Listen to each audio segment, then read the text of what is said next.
Hello everybody, I am Kunal Pandya. Welcome to my class, my YouTube channel Infinity Classes. मैंने इस channel पे 10th class English medium के कुछ chapters के videos upload किए, 4th to 8th class basic maths के कुछ videos upload किए और आगे कंटिन्यू दोनों वीडियोस अपलोड हो रहे हैं। मेरे कुछ फ्रेंड्स ने मुझसे बात करी और कहा कि कुछ कंपटीशन एग्जाम्स के लिए हिंदी मीडियम का भी क्लासेस अगर ले तो हमारे लिए सही रहेगा।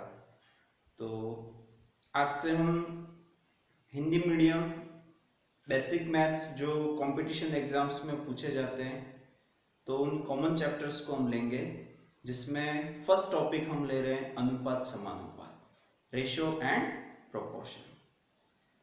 देखिए, मैं जिन क्लासेस की मैं बात करूं तो अगर 10th क्लास का कोई टॉपिक है और अगर 7th या 8th क्लास का भी मेरा स्टूडेंट उस क्लास को अच्छे से देख लेता है, अच्छे से समझने के लिए थोड़ा अपनी साइड से थोड़ा सा एफर्ट्स लगाता है, थोड़ा ट्राई करता है, तो मैं इतना गारंटी दे सकता हूं कि मेरी क्लास में बैठा 8th क्लास का स्टूडेंट 10th क्लास का 60% प्लस कोर्स कवर कर सकता है।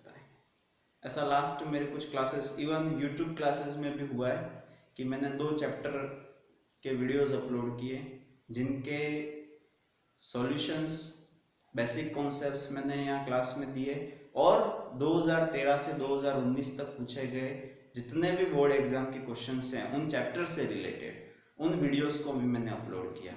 तो मेरे 8th क्लास के स्टूडेंट्स ने उन सारे क्वेश्चंस को सॉल्व कर दिया जो बोर्ड एग्जाम में पूछे गए। तो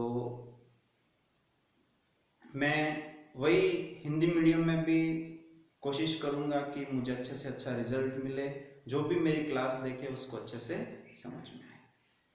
तो मैं आपसे रिक्वेस्ट करता हूं कि अगर आप फर्स्ट टाइम मेरे YouTube चैनल पे आए हैं, आप क्लास देखें पूरी, अगर आपको अच्छे से समझ में आता है तो आप इस चैनल को सब्सक्राइब करें ताकि आगे के वीडियोस आप देख सकें और आपको लगे कि मुझे ये मेरे किसी फ्रेंड या किसी रिलेटिव को शेयर करना चाहिए तो आप उसको शेयर करें। So thank you and get ready for our first topic, अनुपात समानुपात। देखें, अनुपात क्या होता है, जिसको इंग्लिश में बोलते हैं रेशो।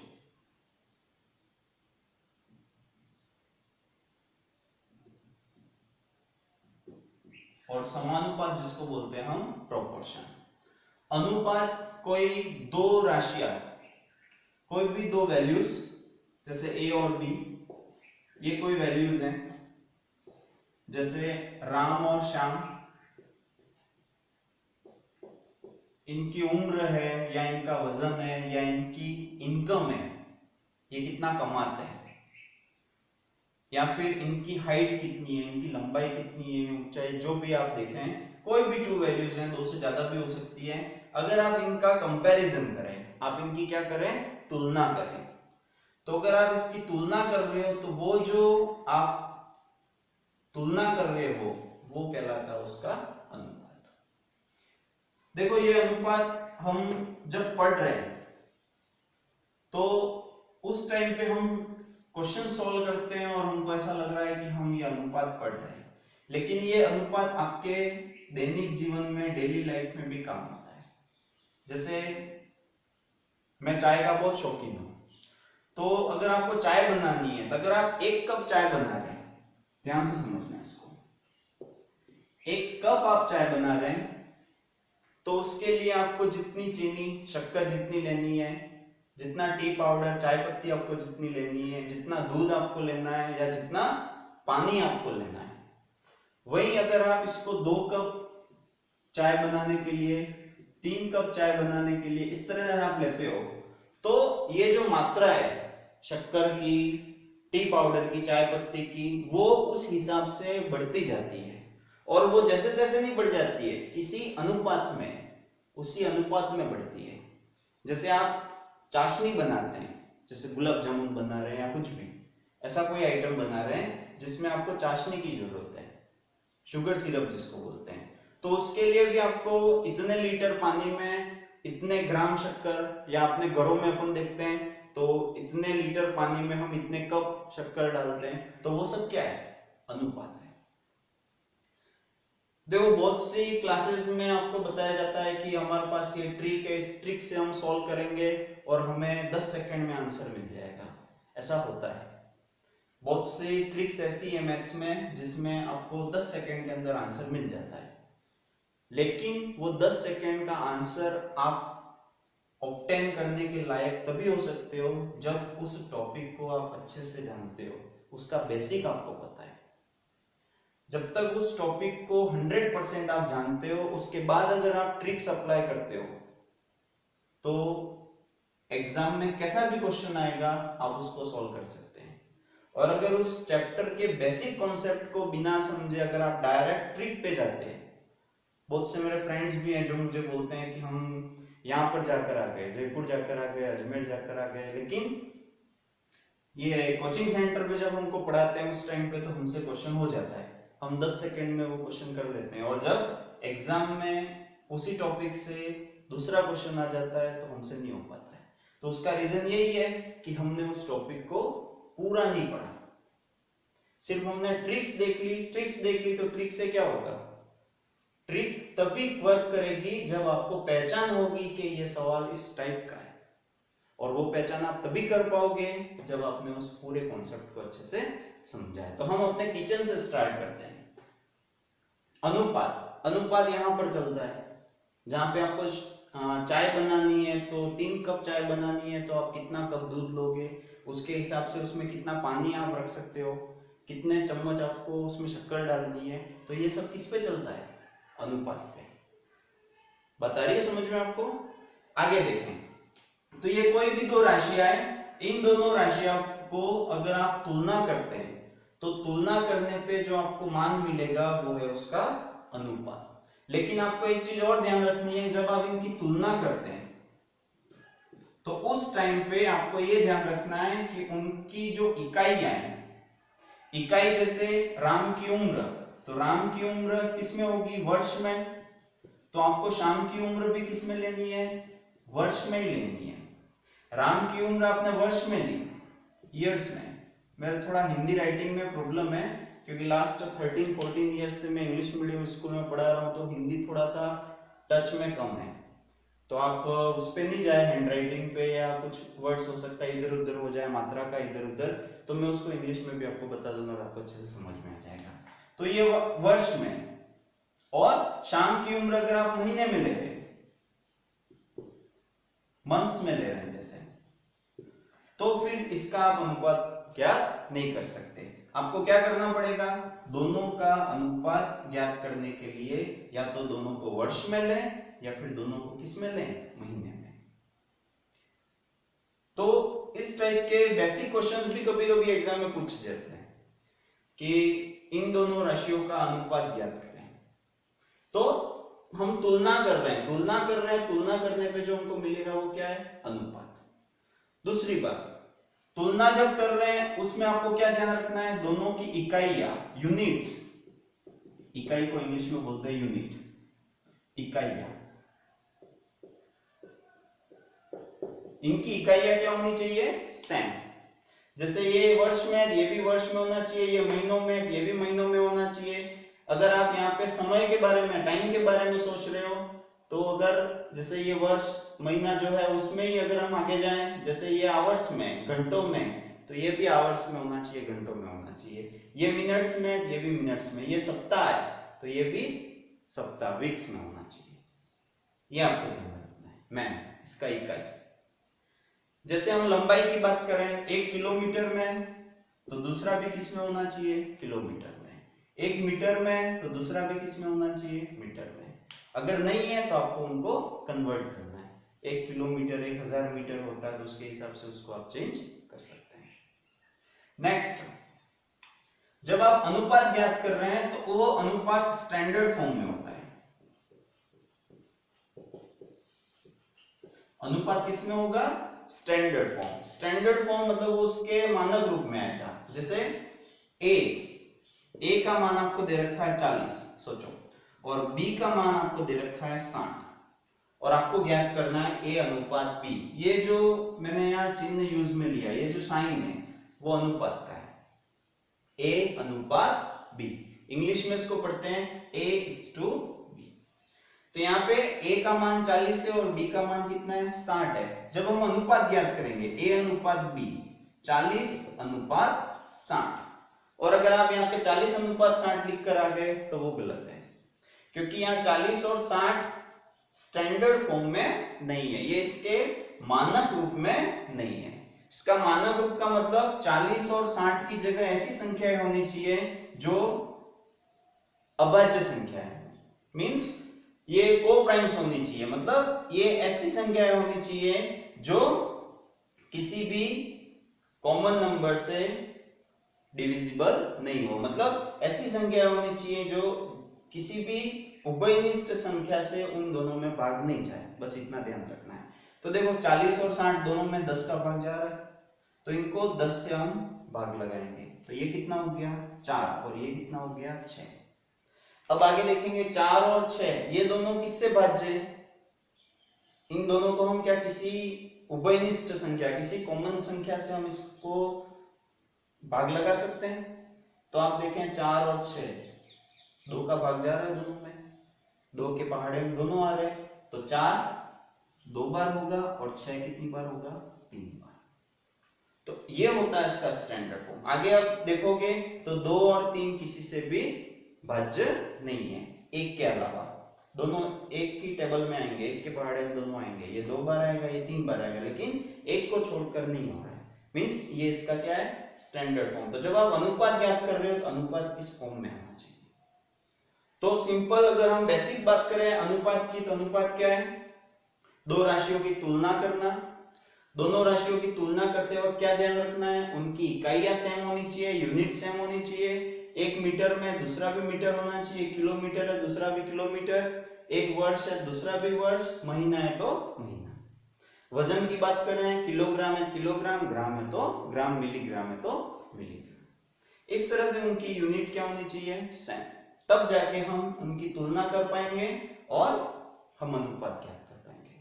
और जब हम अनुपात ज्ञात कर रहे हैं तो ये जो मान हम ज्ञात करेंगे वो स्टैंडर्ड फॉर्म में होना चाहिए। अब जब हम a अनुपात b की बात कर रहे हैं, हमको क्या मिला a अनुपात b 2 अनुपात 3। तो ये 2 अनुपात 3 जो है वो इसकी वास्तविक वैल्यू नहीं है, a और b का वास्तविक मान 2 और 3 नहीं है, जैसे a 2 और b 3 नहीं है।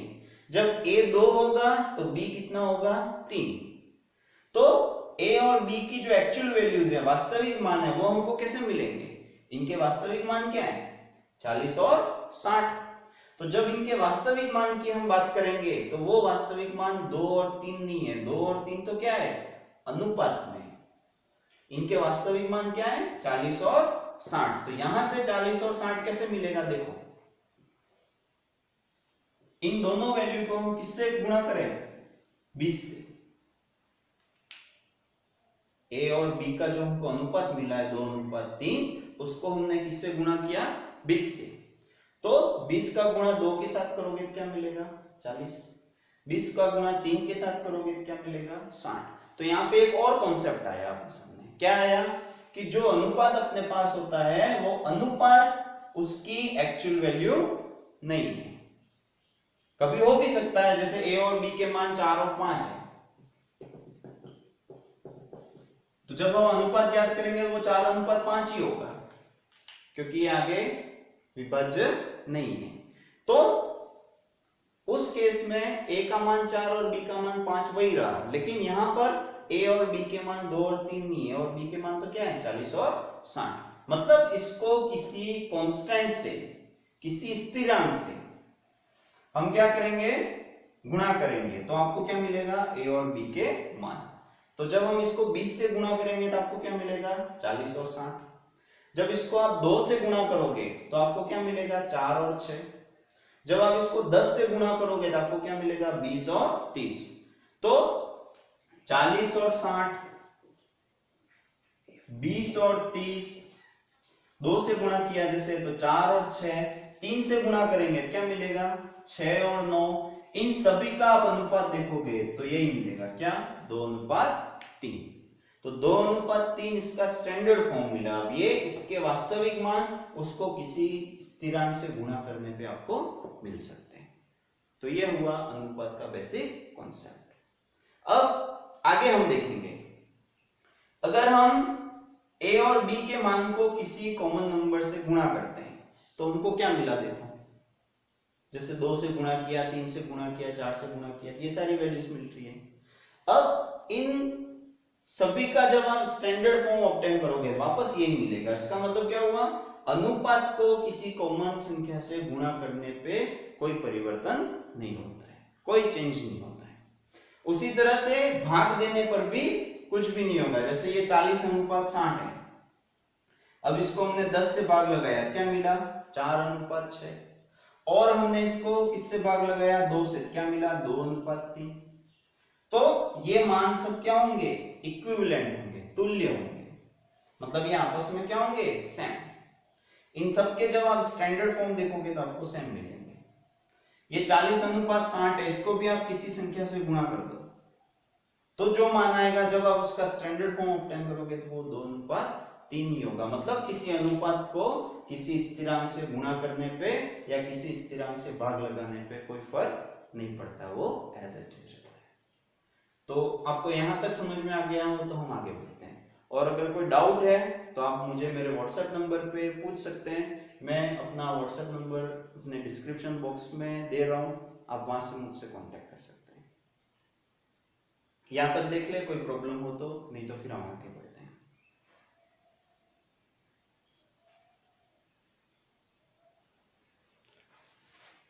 यस, तो अब तक जो हमने डिस्कस किया उसको एक बार देख लेते हैं। अनुपात, जैसे a/b अगर आप लिख रहे हो तो a को हम बोलेंगे प्रथम पद या पूर्व पद, b को हम बोलेंगे द्वितीय पद या उत्तर पद।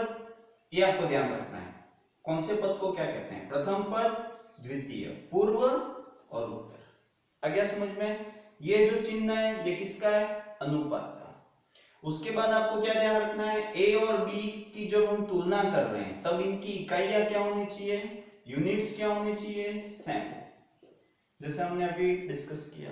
इसके बाद जब आप a और b का अनुपात ज्ञात कर रहे हो तो उस टाइम पे जो फाइनल आंसर होगा वो किसको हम फाइनल आंसर बोलेंगे, जो उसका स्टैंडर्ड फॉर्म होगा। मतलब a और b किसी से भी डिविजिबल नहीं होने चाहिए, मतलब किसी से डिवाइड नहीं होने चाहिए। ऐसा कोई नंबर एक के अलावा, 1 के अलावा ऐसा कोई नंबर नहीं होना चाहिए जिसके पहाड़े में वो दोनों संख्याएं आती है, तब वो उसका स्टैंडर्ड फॉर्म होगा, जैसा हमने अभी डिस्कस किया। देन नेक्स्ट आपको यहां पे ये ध्यान रखना है कि जैसे a/b है, अब इस अनुपात को किसी स्थिरांक, जैसे हम k लेते हैं, कोई कांस्टेंट k से अगर आप मल्टीप्लाई करते हो तो ये क्या बना, जैसे a/b है, ये a/b का मान क्या है, a/b। तो इसको अगर आप k से मल्टीप्लाई करते हो तो ka और kb, तो ये चेंज नहीं होगा, इसकी वैल्यू इसके तुल्य ही होगी। मतलब वापस इसको k से डिवाइड करने पे a/b मिल रहा है, तो ये सेम है, हम ऐसा कर सकते हैं। उसी तरह से a/b का मान है, उसको हमने k से डिवाइड कर दिया तो क्या आएगा, a/k/b/k। तो वापस a और b लाने के लिए इसको k से गुणा कर दो तो a और b मिल जाएगा। k से गुणा करने पे देखो k कैंसिल, k कैंसिल, तो वापस हमको क्या मिल गया, a/b। इसका मतलब किसी अनुपात को किसी स्थिरांक से, मतलब k से गुणा करने पे या भाग देने पे वो बदलता नहीं है। लेकिन अगर आपने किसी अनुपात को, जैसे a/b है, उसमें कुछ जोड़ दिया, दोनों में हमने k को क्या किया, जोड़ दिया, या फिर हम यहां पर क्या करें, k को घटा दें, तो ये जो हमको अनुपात मिलेंगे वो इसके बराबर नहीं होंगे। देखो यहां पे जैसे ये 3:4 है, तो 3:4 है। या फिर हम एक और एग्जांपल लेते हैं, आपको जल्दी से आ जाएगा समझ में। और अच्छे से।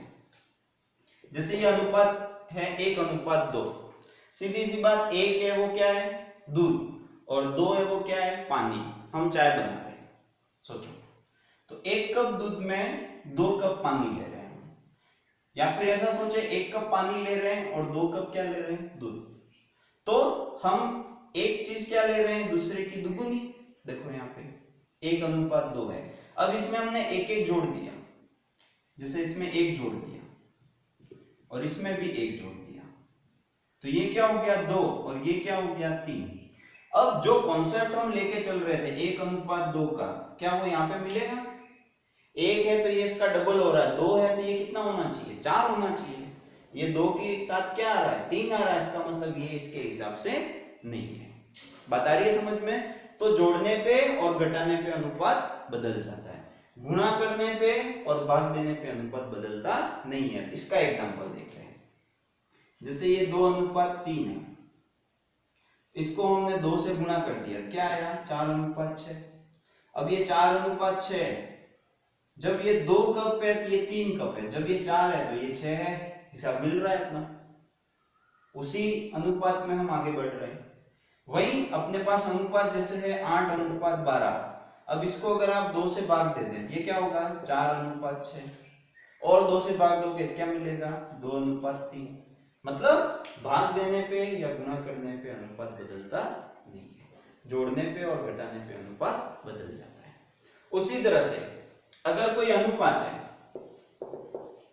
उसका अगर हमने वर्ग कर दिया तो वर्ग करने पे वो अनुपात बदल जाता है। उसी तरह से उसका वर्गमूल लिया तो वर्गमूल लेने पर भी उसका अनुपात बदल जाता है। इसी तरह से अगर इसका आपने घन लिया, क्यूब जिसको बोलते हैं, तो क्यूब लेने पे भी अनुपात बदल जाएगा। और अगर आपने घनमूल ले लिया, क्यूब रूट जिसको बोलते हैं, तब भी अनुपात जो आपका ए अनुपात बी था वो नहीं रहेगा, वो अनुपात क्या होगा बदल जाएगा। तो ये कुछ कॉन्सेप्ट्स हैं जो आपको पता होने चाहिए। फर्स्ट, कोई अनुपात है उसको किसी से गुणा करने पे मान नहीं बदलता है। कोई अनुपात है उसको किसी स्थिरांक से भाग देने पे वो अनुपात बदलता नहीं है। जोड़ने पे, घटाने पे, वर्ग करने पे, वर्गमूल लेने पे, घन लेने पे और घनमूल लेने पे वो अनुपात क्या होता है बदल जाता है। तो ये कुछ कॉन्सेप्ट्स हैं, इसको एक बार आप ध्यान से देख लें। इसमें कोई प्रॉब्लम है तो आप मुझसे पूछ सकते हैं।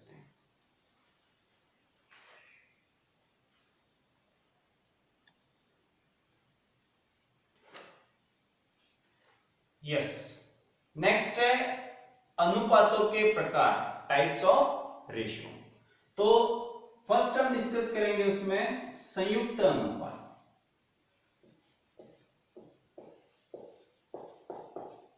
जिसको मिश्र अनुपात भी बोल सकते हैं और इंग्लिश में जिसको बोलते हैं कंपाउंड, कंपाउंड रेशियो। समझे इसको ध्यान से। अगर आपके पास जो अनुपात है उसमें पदों की संख्या, जैसे अभी तक हमने सिर्फ 2 पद ही लिए थे a:b। अब सोचो जैसे इसमें अनुपात में हम एक पद और बढ़ा देते हैं, प्रथम पद, द्वितीय पद और तृतीय पद, 3 पद हो गए। तो अपने पास एक अनुपात जो है उसमें कितने पद है 3। एक अपने पास और अनुपात है जिसमें पदों की संख्या कितनी है 3, मतलब ये 2 अपने पास अनुपात है, a अनुपात b अनुपात c, x अनुपात y अनुपात z। जैसे संख्या में अपन लेते हैं 2:3:4 और 3:5:6। सोचो ये 2 अनुपात है। तो जैसे अपने पास ये अनुपात में पदों की संख्या समान है, तो आपको यहां पे क्रमशः पद लेने हैं रेस्पेक्टिवली। जैसे यहां से पहला पद लिया है यहां से भी पहला लेना है, यहां से दूसरा लिया है यहां से दूसरा लेना है, यहां से तीसरा लिया है यहां से भी तीसरा, थर्ड लेना है। तो जैसे ही आप इस तरह से एक एक करके अनुपात ले रहे हो और उनका गुणनफल ले रहे हो, उनका गुणा कर रहे हो, तो आपको जो रिजल्ट मिलेगा उस रिजल्ट को हम क्या बोलते हैं, संयुक्त अनुपात, मिश्र अनुपात, और इंग्लिश में उसको बोलेंगे कंपाउंड रेशियो। देखें यहाँ पे a और x इन दोनों को हमने गुणा कर दिया, तो ये पहला पद बन गया किसका, संयुक्त अनुपात का पहला पद। दूसरे पद को दूसरे पद से गुणा करें तो b अनुपात, यहां देखो यहां b है और इस अनुपात में क्या है y, दूसरा पद, तो by। थर्ड पे आएंगे हम तो c और यहाँ पे क्या है z, तो c और z। देखो इन दोनों के बीच में कोई चिन्ह नहीं है, मतलब क्या हो रहा है, वहां पे गुणा हो रहा है। तो संख्याओं में हम देखेंगे 2 का गुणा किसके साथ होगा, 3 के साथ, तो 2 और 3 का गुणा करेंगे क्या मिलेगा, 6। 3 और 5 का गुणा करेंगे दूसरे पद का दूसरे पद के साथ, देखो तो कितना मिलेगा, 3 और 5 का 15, और 4 और 6 का हम करेंगे तो क्या मिलेगा, 24। तो इस तरह से अगर हम समान पदों के अनुपातों में अगर हम क्रमशः पदों का गुणा ज्ञात करते हैं, गुणनफल ज्ञात करते हैं, गुणा करते हैं, तो जो हमको गुणनफल मिलेगा वो अनुपात कौन सा अनुपात होगा, संयुक्त अनुपात, मिश्र अनुपात जिसको बोलते हैं, और इंग्लिश में उसको हम क्या बोलते हैं, कंपाउंड रेशियो। तो आगे आइए समझ में। नेक्स्ट है व्युत्क्रमानुपात, दूसरा है व्युत्क्रमानुपात, जिसको हम विलोम भी बोलते हैं, और इंग्लिश में उसको बोलते हैं इनवर्स। अब देखें यहां पे, जैसे हम इस केस में अपने पास 2 पद होंगे, जैसे ये 2:3 है, तो 2:3 को अगर हमने 3:2 लिख दिया, क्या ये दोनों सेम है, मतलब a/b और b/a, क्या ये दोनों सेम है, क्या ये दोनों सेम है। तो बहुत से ऐसा सोचते हैं क्या फर्क पड़ता है, a और b तो है दोनों में, यहां पे a और b दोनों हैं, लेकिन उसका क्रम a/b और b/a, जैसे ही हमने क्रम बदल दिया तो ये इसका क्या हो जाएगा, व्युत्क्रमानुपात, जो उसके बराबर नहीं है, ये दोनों बराबर नहीं है। और उसका एग्जांपल अपन लेते हैं चाय बनाने से। ये a और b, a सोचो क्या है, पानी है, और ये आपका मिल्क, दूध है, समझे इसको। अब a/b हम सोच रहे हैं 2:3, चाय कैसी बनेगी सोचो, 2 कप पानी है और 3 कप दूध है। अब कोई यूं कहता है कि हम इस अनुपात को 3:2 लिखते हैं। अब पहले क्या था, 2:3, 2 कप पानी था, 3 कप दूध था, चाय कैसी बनी।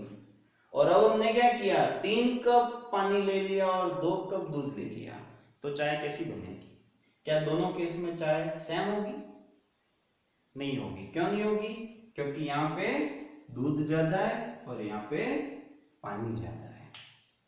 तो जब चाय एक जैसी नहीं बनेगी तो फिर इनके मान भी एक जैसे कैसे हो गए।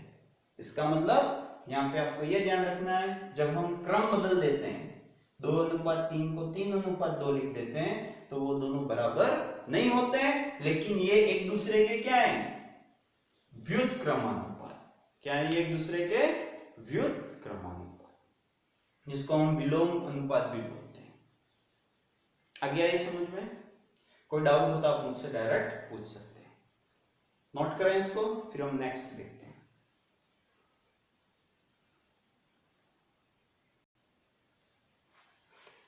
देखिए इसके बाद कुछ और अनुपात बाकी रहते हैं, जैसे वर्गानुपात,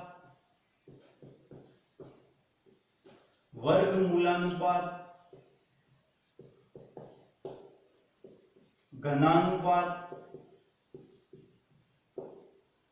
और घनमूलानुपात। तो जैसे a/b है, तो a/b में अगर हमने इन दोनों पदों का वर्ग कर दिया तो क्या मिलेगा, a²/b²। अब ये दोनों बराबर नहीं है, a/b का वर्गानुपात जो है वो क्या है, a²/b²। कि इसको बराबर है ऐसा नहीं सोचे, ये बराबर नहीं है, ये हमने पहले डिस्कस किया है। लेकिन जैसे ही a अनुपात b का हमने वर्ग कर दिया तो a स्क्वायर अनुपात b स्क्वायर क्या होगा, उसका वर्गानुपात। उसी तरह से a अनुपात b का हमने क्या किया, वर्गमूल, तो ये होगा इसका वर्गमूलानुपात। ये दोनों बराबर नहीं है, ये क्या है, इसका वर्गमूलानुपात। उसी तरह से इसका हमने क्या किया, क्यूब, घन ले लिया, तो ये होगा उसका घनानुपात, ये उसका घनानुपात होगा, ये इसके बराबर नहीं होगा। और लास्ट है घनमूलानुपात, मतलब आपको क्या लेना है, क्यूब रूट लेना है, घनमूल लेना है इसका, a अनुपात b जो भी मान है उसका क्या लेना है, घनमूल। तो ये हो गया इसका घनमूलानुपात। तो आज की क्लास में हमने ये जनरल डिस्कस किया है। कल जब हम नेक्स्ट क्लास लेंगे तो इनके बेस पे सारे एग्जांपल्स हम सॉल्व करेंगे, और जब अपना अनुपात कंप्लीट होगा उसके बाद नेक्स्ट स्टेप में हम जाएंगे समानुपात, और उसके बाद जितना भी वैरायटी है अनुपात समानुपात से रिलेटेड, जितने भी वैरायटी के क्वेश्चंस हैं उन सारे क्वेश्चंस को हम डिस्कस करेंगे, और उसके बाद हम लेंगे ट्रिक्स, जिससे आप उसको 10 to 15 सेकेंड्स में आराम से कर सकें। सो thank you so much for watching my class. और मैं फिर से आपसे रिक्वेस्ट करूँ, अगर आपको ऐसा लग रहा है कि इस क्लास में आपको कुछ समझ में आ रहा है तो आप इस चैनल को सब्सक्राइब करें, लाइक करें और शेयर करें। Thank you so much.